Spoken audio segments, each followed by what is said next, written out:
cair besok, rapel gaji pensiunan ASN dan janda duda pensiun, begini fakta terbarunya.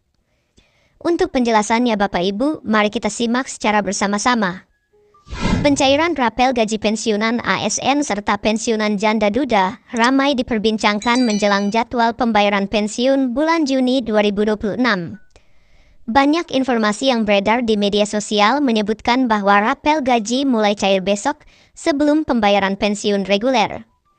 Jadi baru-baru ini Bapak Ibu, tepatnya pada tanggal 15 Juni 2026, satu informasi yang beredar luas dan ramai diperbincangkan menjelang pencairan gaji bulan Juni 2026 bagi Bapak Ibu pensiunan dan juga janda duda pensiun di seluruh Indonesia terkait dengan adanya pencairan rapel gaji Bapak Ibu pensiunan yang katanya mulai cair besok, 16 Juni 2026 dan dicairkan sebelum pembayaran pensiun reguler. Nah, untuk informasi terkait dengan hal ini Bapak Ibu, nanti kita akan dengarkan konfirmasi dari PT Taspen dan juga pemerintah. Dalam hal ini, apakah benar adanya pencairan rapel gaji Bapak Ibu pensiunan tersebut pada tanggal 16 Juni 2026. Selanjutnya Bapak Ibu, rapel gaji pensiunan bukanlah dana bantuan, hadiah, ataupun kebijakan sementara. Rapel merupakan hak finansial yang timbul akibat selisih antara gaji lama dan gaji baru setelah adanya kebijakan kenaikan gaji pensiun. Namun, bagaimana fakta sebenarnya soal pencairan rapel tersebut? Kita akan simak berdasarkan informasi yang disampaikan oleh PT Taspen. Jadi dalam hal ini Bapak Ibu, sebagai penjelasan dulu, bahwa apabila rapel gaji Bapak Ibu pensiunan ini disalurkan oleh pemerintah melalui PT Taspen, tentu saja gaji tersebut bukanlah bantuan dan bukan juga sebuah hadiah ataupun kebijakan sementara yang diberlakukan kepada seluruh Bapak Ibu pensiunan. Tetapi dalam hal ini, rapel ini sudah merupakan hak finansial atau ekonomi yang timbul atau disalurkan karena adanya selisih antara gaji lama dan juga gaji baru dari pemerintah. Dalam hal ini, kebijakan kenaikan gaji Bapak Ibu pensiunan. Namun perlu dicatat, untuk mengetahui fakta sebenarnya terkait pencairan rapel tersebut, tentu saja kita selalu merujuk pada informasi atau pemberitaan yang disampaikan oleh pemerintah melalui PT Taspen.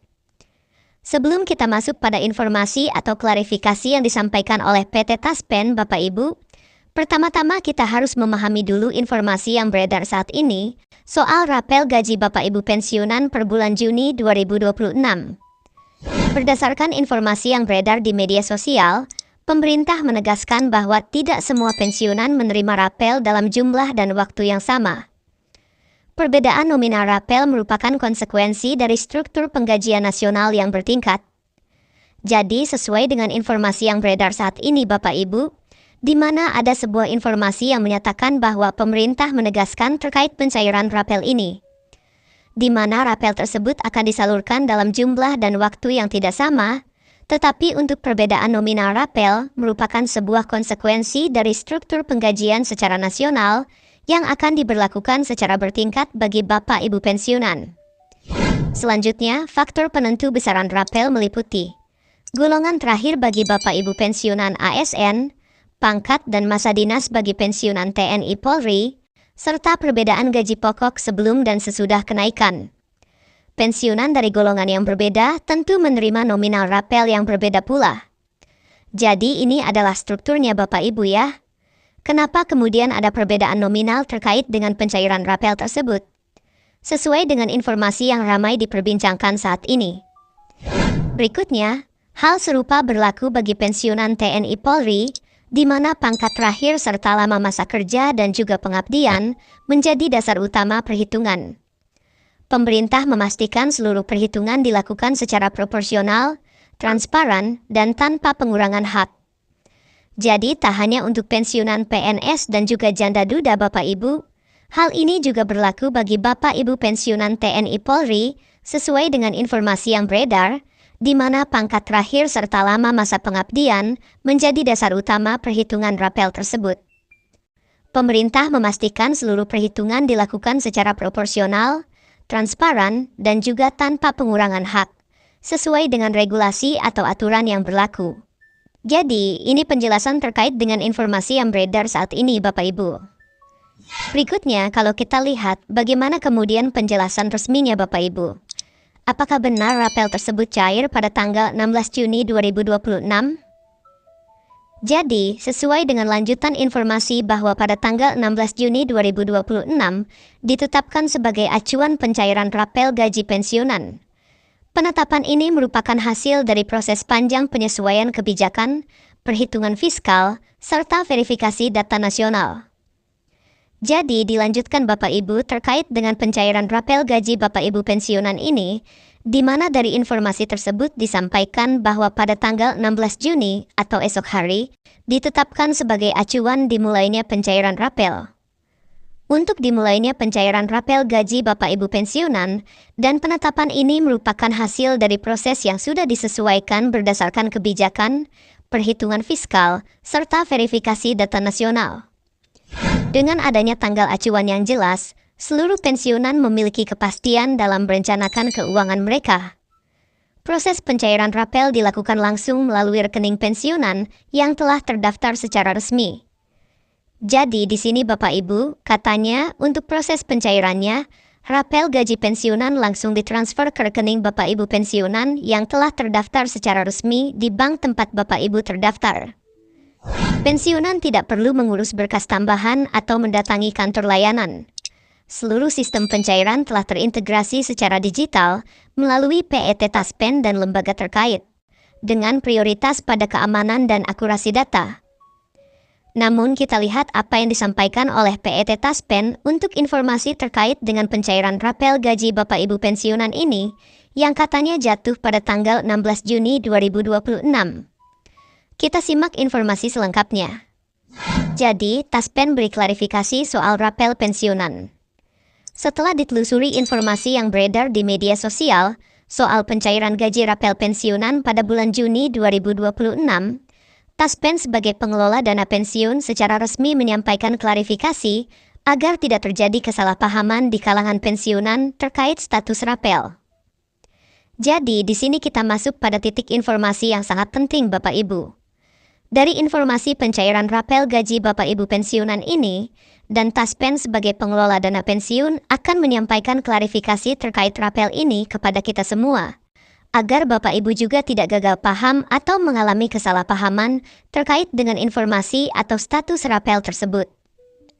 Taspen melalui media sosial resminya menyatakan bahwa pemerintah sampai saat ini belum mengeluarkan kebijakan baru tentang kenaikan gaji maupun pencairan rapel Juni 2026. Jika terdapat informasi serupa, maka informasi tersebut tidak memiliki dasar hukum yang jelas. Jadi di sini Taspen telah memberikan klarifikasi Bapak Ibu. Maka dalam hal ini, informasi yang berhubungan dengan pencairan rapel gaji Bapak Ibu pensiunan ini dapat dipahami bahwa kabar mengenai kenaikan gaji maupun pencairan rapel pada bulan Juni 2026 itu adalah informasi yang tidak memiliki dasar yang jelas. Lebih lanjut menekankan kepada para pensiunan agar selalu mengandalkan informasi dari sumber resmi seperti PET Taspen, Badan Kepegawaian Negara, BKN, dan Kementerian Keuangan. Gaji pensiunan PENS TNI Polri hingga janda pensiun masih mengacu pada skema pembayaran gaji bulan sebelumnya, sesuai dengan Peraturan Pemerintah Nomor 8 Tahun 2024. Jadi kesimpulannya Bapak Ibu, terkait dengan informasi gaji rapel yang dicairkan tanggal 16 Juni 2026 besok, itu adalah informasi yang tidak valid, di mana gaji Bapak Ibu pensiunan hingga saat ini masih mengacu pada skema pembayaran seperti bulan-bulan sebelumnya, sesuai dengan Peraturan Pemerintah Nomor 8 Tahun 2024. Alhamdulillah, baru saja kami diterima oleh Bapak Presiden dan mendapatkan arahan langsung dari beliau terkait dengan program-program prioritas yang diamanahkan kepada kami, Menteri Pendidikan Dasar dan Menengah. Tadi kami didampingi oleh Bapak Menteri Sekretaris Negara dan Bapak Seskap, dan arahan beliau terkait dengan bagaimana kami dapat terus melanjutkan peningkatan kualitas pendidikan, terutama program prioritas beliau. Yang pertama adalah untuk revitalisasi sekolah. Tadi kami sampaikan kepada beliau bahwa revitalisasi sekolah tahun 2025 telah terlaksana 100% untuk 16.167 satuan pendidikan di seluruh Indonesia. Dan tahun ini kami dengan anggaran yang sudah disetujui DPR 14 triliun itu mengalokasikan untuk 11.744 satuan pendidikan, dan insya Allah akan ada tambahan 60.000 satuan pendidikan, sehingga tahun ini kami akan melakukan revitalisasi untuk 71.744 satuan pendidikan di seluruh Indonesia, semua jenjang mulai dari taman kanak-kanak sampai dengan tingkat SLTA. Kami sampaikan juga bahwa program revitalisasi ini tidak hanya berkaitan dengan peningkatan mutu pendidikan, tapi juga dari penelitian kami juga berdampak terhadap ekonomi. Karena sistemnya swakelola, pembangunannya langsung oleh masing-masing satuan pendidikan, kami memperkirakan akan ada penyerapan tenaga kerja di tingkat daerah, mereka yang mengerjakan revitalisasi ini untuk 71.744 itu sekitar 1,1 juta orang yang akan bisa bekerja dalam rentang waktu antara 3 sampai 8 bulan.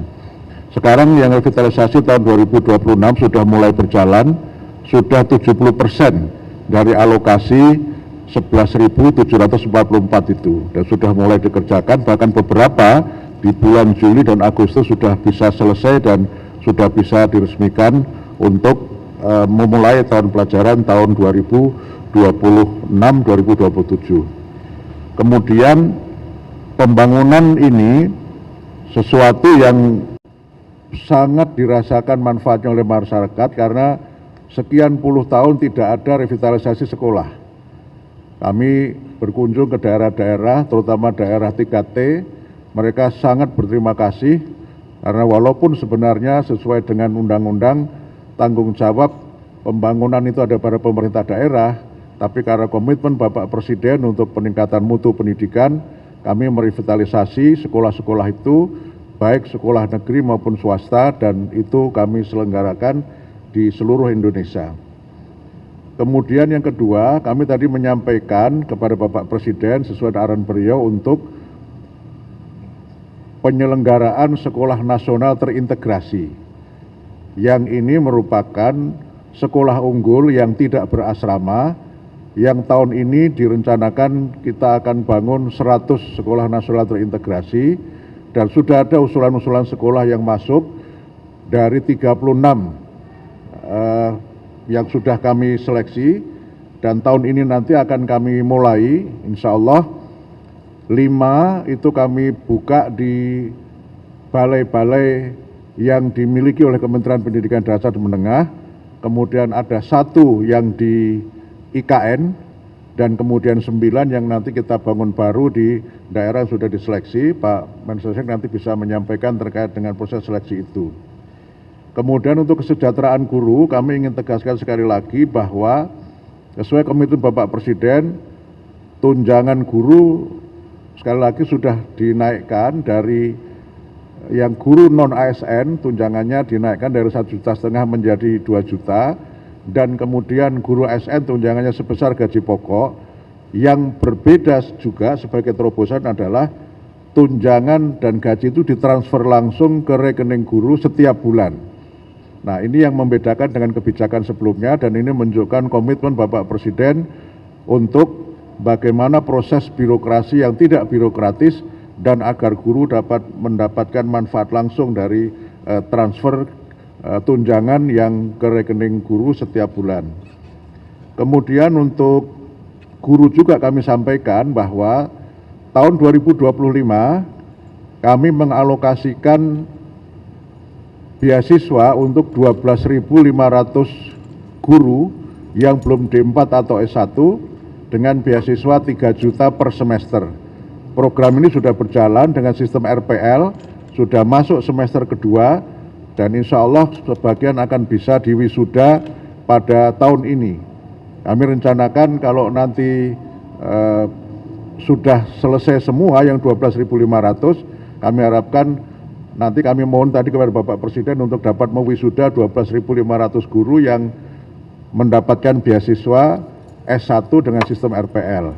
Nah, tahun ini kami mengalokasikan beasiswa untuk guru yang belum D4 atau S1 sebanyak 150.000 guru dengan nominal beasiswa sama dengan yang tahun 2025, 3 juta per semester. Dan sekarang masih proses pendaftaran karena kami masih terus menunggu para guru untuk dapat mengikuti program ini. Itu yang berkaitan dengan kesejahteraan guru dan peningkatan kualitas guru.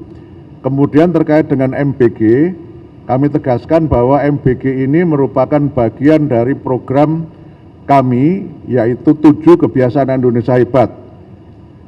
Bangun pagi, beribadah, berolahraga, makan sehat bergizi, gemar belajar, bermasyarakat, dan tidur cepat. Jadi kami menjadikan MBG sebagai bagian dari penguatan pendidikan karakter. Sudah kami terbitkan modul-modulnya dan sudah ada penelitian dari UI dan lembaga yang lainnya yang menunjukkan dampak positif MBG terhadap peningkatan motivasi belajar, kehadiran di sekolah, dan juga terhadap capaian akademik. Dan karena itu kami juga menyampaikan per 10 Juni sudah 80,7% murid yang sudah mendapatkan MBG. Jadi dari 53 juta sekian guru, 43 juta sekiannya sudah menerima MBG dan mereka menyatakan MBG terus dilanjutkan karena dampaknya sangat positif baik dalam hubungannya dengan tingkat kehadiran di sekolah maupun dalam hubungannya dengan motivasi belajar dan juga prestasi akademik. Kami kira itu yang dapat kami sampaikan terkait dengan pertemuan kami dengan Bapak Presiden dan arahan-arahan beliau yang berkaitan dengan peningkatan mutu pendidikan melalui revitalisasi. Kemudian IFP, mohon maaf kami tambahkan, Interactive Flat Panel tahun 2025 kami distribusikan untuk 288.865 IFP ke satuan pendidikan di seluruh Indonesia. Sekarang sudah digunakan dan sudah ada penelitian yang menunjukkan dampak IFP terhadap kualitas pembelajaran dan juga terhadap motivasi belajar. Saya kira itu yang dapat kami sampaikan dari pertemuan kami dengan Bapak Presiden dan arahan-arahan beliau untuk program-program prioritas Bapak Presiden dan juga program Kementerian Pendidikan Dasar dan Menengah. Kita memahami benar bahwa ternyata negara kita sesungguhnya memiliki kekuatan. Negara kita telah mampu dan terus-menerus membuktikan kepada rakyat kita dan sesungguhnya kepada diri kita sendiri, kepada elit kita, bahwa negara kesatuan Republik Indonesia punya kekuatan. Kita memahami itu dan kita terus telah membuktikan itu di tahun 2025 dan akan kita buktikan di tahun 2026 ini. Saudara-saudara sekalian, dengan ini semua saya ingin menggunakan kesempatan pertama di awal taklimat saya untuk menyampaikan terima kasih saya yang sedalam-dalamnya dari hati saya. Terima kasih saya sebagai presiden, sebagai pemimpin, sebagai penerima mandat dari rakyat Indonesia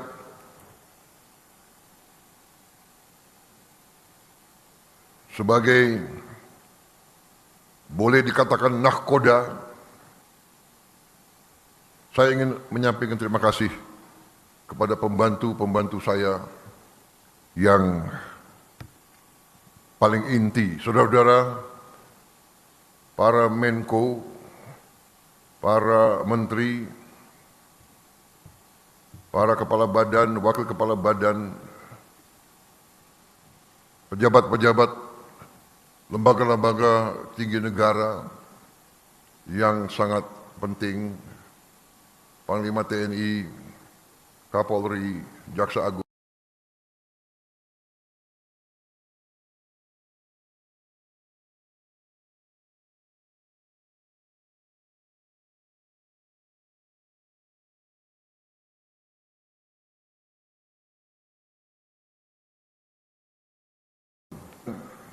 dengan fakta, facts on the ground, yang bisa diukur, bisa dipegang, bisa dilihat. Dengan demikian, saya menyampaikan penghargaan kepada saudara-saudara sekalian. Tidak mungkin saya sebagai presiden bisa melaporkan hal ini kepada bangsa tanpa kerja keras saudara-saudara semuanya. Saudara-saudara, walaupun mungkin tidak terlalu sering saya kumpulkan saudara-saudara, saudara-saudara telah bekerja dengan penuh inisiatif, dengan penuh pemahaman, keberanian, karena saudara-saudara mengambil keputusan, mengambil inisiatif itu membutuhkan keberanian.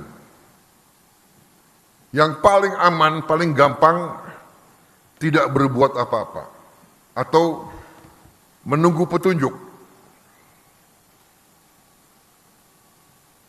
Tetapi pemimpin sejati, pemimpin sebenarnya adalah mereka yang memahami strategi besar, memahami tujuan, memahami direktif pemimpin, sehingga yang dipahami adalah arah besar, adalah petunjuk umum. Bukan tiap keputusan harus menunggu petunjuk atasan. Jadi saudara-saudara, apa yang kita telah capai menurut saya sangat membanggakan. Salah satu landasan pertama dari strategi transformasi bangsa yang saya canangkan, yang saya tawarkan kepada rakyat sewaktu saya dan saudara Gibran mencalonkan diri sebagai presiden dan wakil presiden, kita maju ke hadapan rakyat dengan sesuatu strategi tertulis, strategi terukur, strategi melalui kajian puluhan tahun, strategi yang kita yakini, yang kita sebut strategi transformasi bangsa, di mana esensinya adalah yang pertama, bangsa Indonesia harus mandiri. Bangsa Indonesia harus berdiri di atas kaki kita sendiri. Dan di situ elemen utamanya adalah swasembada pangan. Tidak ada bangsa yang merdeka bila mana bangsa itu tidak bisa menjamin makan untuk rakyatnya.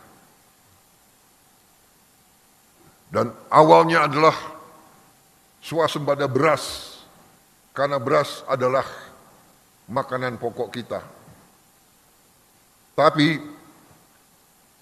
yang dikatakan swasembada pangan adalah tidak hanya beras, jagung, singkong, dan yang lain-lain. Swasembada pangan artinya adalah karbohidrat dan protein. Kita harus swasembada protein. Dan juga selain swasembada pangan, dasar selanjutnya adalah swasembada energi. Kalau kita tergantung dengan bangsa lain untuk energi kita, tidak mungkin kita makmur. Tidak mungkin kita lepas dari kemiskinan. Saudara-saudara, strategi ini ternyata dibenarkan oleh dinamika dunia. Kita bisa bayangkan, kalau kita tidak swasembada beras, di tengah konflik di mana-mana, di tengah perang di mana-mana, sumber import beras kita tadinya adalah Thailand dan Kamboja dan Vietnam. Sekarang Thailand sama Kamboja perang terus. Setelah perang, negosiasi, gencatan senjata, damai, meletus lagi. Dalam keadaan seperti itu, bayangkan, amankah kita tergantung import dari negara yang konflik? Salah satu sumber makanan kita juga dari India. India perang sama Pakistan. Saudara-saudara, kita juga pernah mengalami COVID. Semua negara pengekspor makanan menutup. Kita tidak bisa import walaupun kita punya uang. Dan import berarti devisa kita keluar. Jadi saudara-saudara, pangan dan energi harus kita mandiri. Harus kita mandiri. Alhamdulillah, target yang saya berikan kepada tim pangan kita, saya berikan target waktu awal pemerintahan yang saya pimpin adalah 4 tahun untuk swasembada pangan. Alhamdulillah, Desember 31 tahun 2025, waktu 24.00 bisa kita dengan resmi mengatakan di tahun 2025 Republik Indonesia swasembada beras.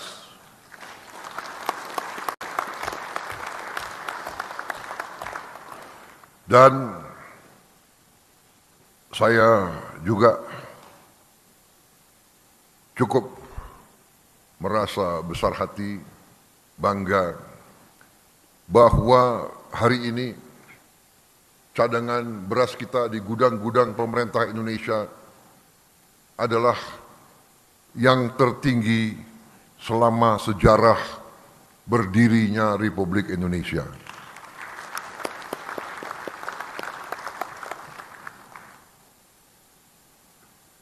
Pernah di pemerintahan Presiden Soeharto, kita di puncaknya pernah punya cadangan beras di gudang pemerintah 2 juta ton. Hari ini cadangan beras kita di gudang pemerintah lebih dari 3 juta ton.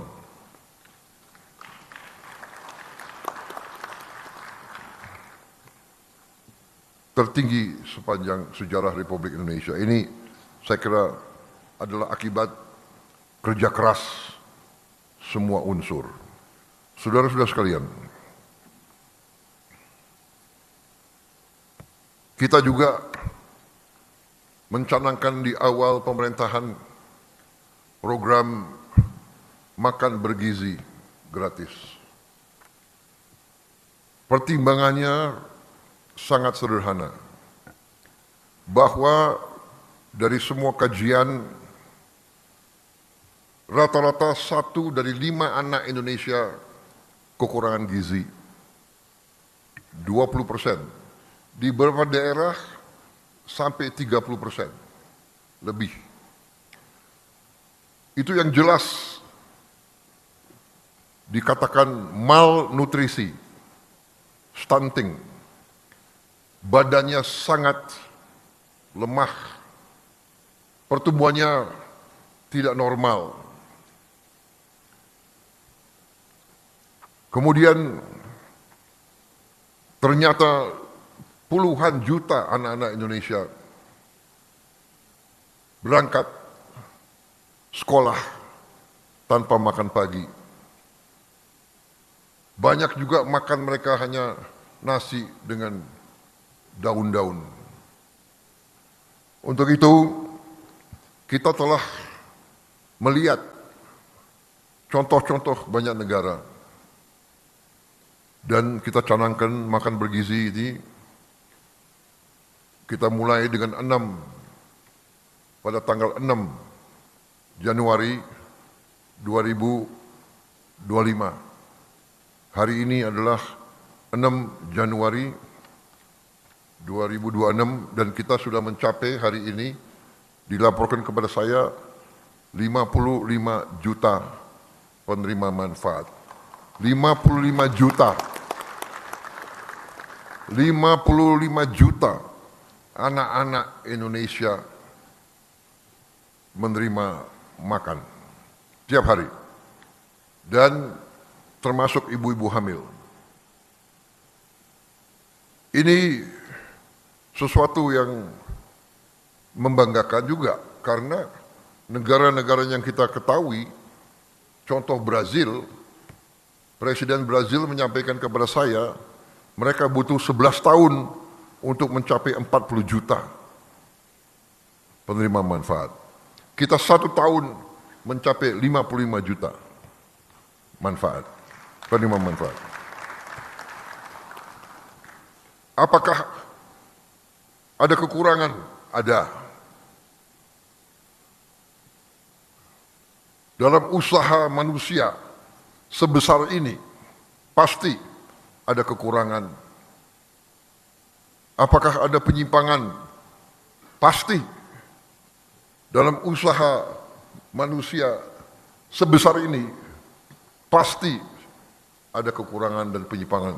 Tapi kita bersyukur bahwa kalau kita pelajari dengan objektif statistik, boleh dikatakan bahwa kita 99,99% berhasil.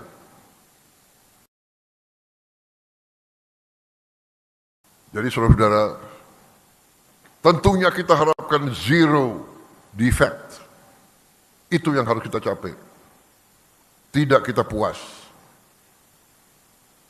dengan kekurangan 0,00 sekian, itu pun bagi kita sesuatu yang harus kita atasi, dan alhamdulillah kita sudah mengatasi dan kita sedang atasi terus. Langkah demi langkah, pengawasan demi pengawasan, langkah-langkah pengamanan terus kita lakukan. Tapi intinya adalah bahwa kita intervensi. Saya ingat kata-kata pendahulu-pendahulu kita. Salah satu ucapan Bung Karno, "The hungry stomach cannot wait." Perut yang lapar tidak bisa tunggu. Pemimpin yang bertanggung jawab, pemimpin yang punya hati, pemimpin yang punya kepedulian, harus bekerja keras untuk menghilangkan kelaparan dan kemiskinan. Ini tugas yang kita emban, tugas mulia, dan alhamdulillah kita penuh keyakinan. Kita buktikan, saya sangat yakin, walaupun begitu banyak pakar yang mengejek saya dan tim saya, menyinyir, mereka katakan MBG pasti gagal. Tapi kita buktikan kepada mereka, MBG berhasil. MBG dinantikan oleh semua rakyat. Bahkan sekarang saya repot, saya sedih kalau saya ke daerah-daerah, anak-anak panggil saya, teriak saya, "Pak, kapan kami terima MBG?" Dan kita lihat video klip bagaimana kendaraan MBG datang, rakyat menunggu, menyambut. Ya Allah, udah ditanggung nanti anak ini, ya Allah.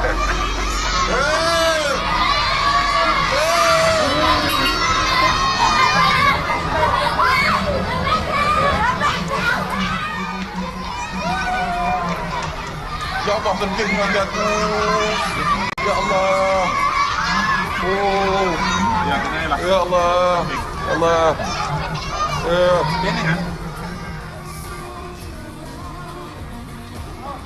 Manusia macam mana? Mantap Prabowo. Apa nak? Mantap Prabowo. Enak. Enak? Enak? Enak Dilan? Dilan? Terima kasih nasinya enak banget. Mungkin tadi Ya, terima kasih.